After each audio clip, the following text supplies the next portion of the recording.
Sometimes you get a little bit of rotation there. She's drawing a polygon there, so you can see a couple of cities. If your town pops up here, I'll give you an estimated time. But I'll tell you this right now, if you're inside that polygon, the red box, get to the lowest level of your house, put as many walls between you and the outside as possible, and do that right now. One thing that'll help, if you turn the volume up on your TV or wherever you're watching us really loud. Sometimes these storms can make a lot of noise. I want you to be able to hear my voice even from your safe spot. Don't be sitting right in front of the TV with a storm like this. Just make sure you can hear it. So Allie, putting this in motion, I mean, this has been an active day, and it's kind of a day that has a little bit of its reputation preceding itself. We have a moderate risk for severe storms, something that hadn't happened in 10 years. We're starting to see that come to fruition. Allie's got a latest update for us here. Allie, what are you seeing? Yes, Chris, so we just got a new report from the National Weather Service near New Windsor in Carroll County that we are getting reports just at about 4:45 p.m.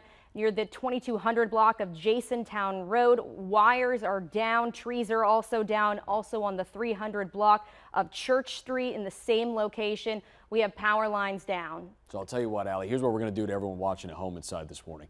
Let's step up this urgency a little bit. When we get damage reports in, sometimes when it's radar indicated, it means it looks like it's spinning. But if we're getting reports like that, then this storm is doing damage. So please take this seriously.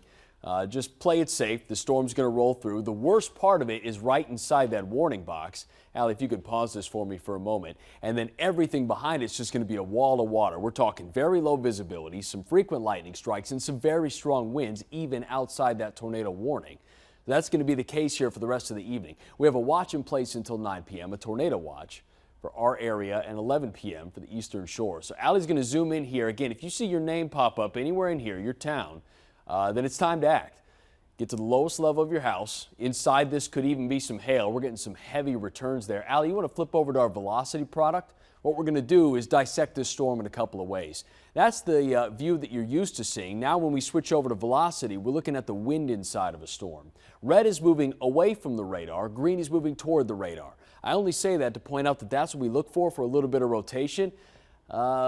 Pretty close to here, maybe a little bit of color change, certainly getting some really dark colors there. Allie, can you take a sample of some of these winds? Just give us some clicks and ideas of what we're seeing, because I bet that that's some really strong winds inside this storm. Again, even outside the warning, we have numbers popping up at over 70 miles per hour. That's certainly enough to do damage, and maybe your house can survive winds that strong. But what we are watching for is knocking down trees into homes, power lines coming down. That's where we start to see damage. It's not so much the wind itself, it's what it pushes over into your home.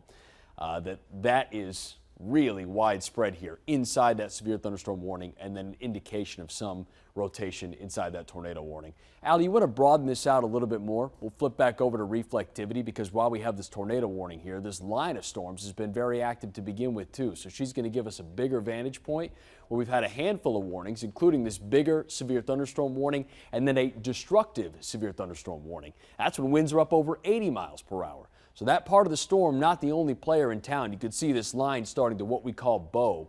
See how it looks like an archer's bow, like it'd be drawn back, like you're knocking an arrow ready to fire? What we're looking at here is a line of strong winds when it takes that shape. It's something that we look over for very quickly as we keep a close eye on these storms here later this evening. Yeah, let's go ahead and pull up that camera. Can you guys tell me in my ear where that is? We have a couple of M-dot cameras here. It's I-70 exit 68, blinding rain. Everybody's got their headlights on, which is good to see. We'll likely get some localized ponding because of this. Hydroplaning could become an issue, not to mention. Give a lot of those big rigs some space. They're going to catch that wind like a sail. You can see one here coming by.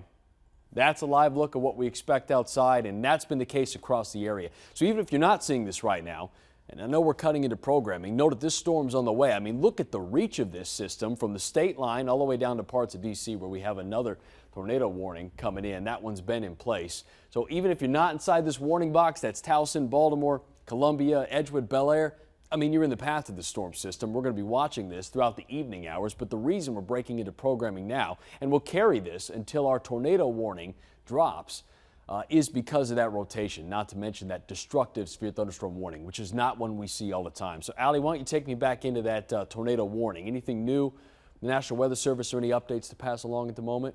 I will say that things so far have continued to be quiet, but we are getting reports. I mean, earlier we got the ones of power lines and trees down. Of course, We can zoom back on into this system, and I'll do that for you guys real quick. We'll just name some roads and some communities that people should watch for. Oh, it looks like actually the warning has just expired. Okay, so great. we can go back to regular programming. It is the 5 o'clock news, so we'll go back up to the top of the show, but we are tracking showers and thunderstorms. And I'll tell you what we can do here, Allie, just to give a moment to reset. When the producer's ready to take it, you give me a heads up. I can continue this coverage here for a moment, and then when we want to start, just let me know. But since that tornado warning is dropped, if you did go to the lowest level of your home, you can come up now. Still stay away from windows because you're inside that severe thunderstorm warning. But Allie, let's focus on that destructive severe thunderstorm warning where that box is still flashing.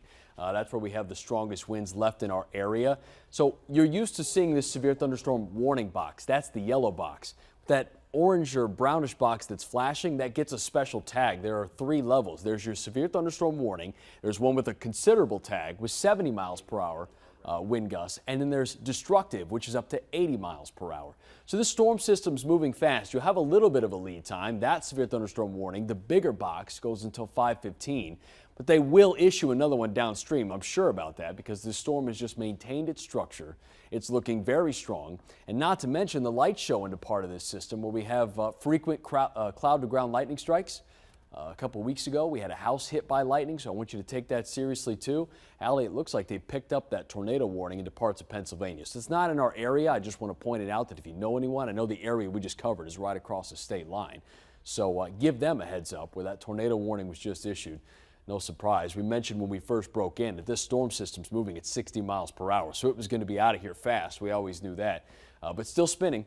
And that is the power of this storm system as it moves through. We're looking at tornadoes, more than likely damaging wind, and some hail inside this too, all of which have been reported as this storm